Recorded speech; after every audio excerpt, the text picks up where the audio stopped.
প্রিয় দর্শক, আপনারা ভিডিওর সাথেই থাকুন। আমাদের হাশেম কাকা সে জাল নিয়ে রেডি হয়েছে, যে পুকুরে জাল এখনই মারবে। আমরা কিন্তু প্রিপারেশন নিয়ে আসছি, অনেকগুলা মাছ মেরে আমরা যাব। সাথে একটা বালতি নিয়ে আসছি।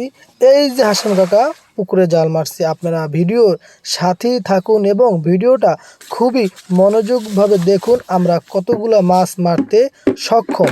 হাশেম কাকা খুব নিখুঁতভাবে আস্তে আস্তে আস্তে আস্তে ধীরে ধীরে সে জালটা টানতেছে, যাতে মাছগুলা বেরোই না যায়।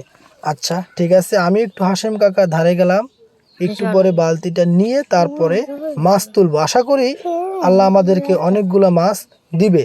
আসলে রিজিকের মালিক আল্লাহ, আর মাছ মারার নাকি একটা ভাগ্য আছে।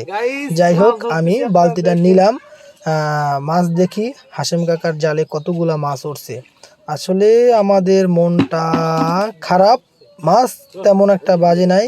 আর যে মাছগুলা জালে উঠছে সেটা কিন্তু একটাও নেওয়ার মতো না। এগুলা হচ্ছে ছোট মাছ, এগুলাকে ছেড়ে দেওয়া হবে, এগুলা আরো বড় হবে। তো প্রিয় দর্শক, আমাদের ভাগ্যটা খারাপ, বালতিতে একটা মাছও দিতে পারলাম না।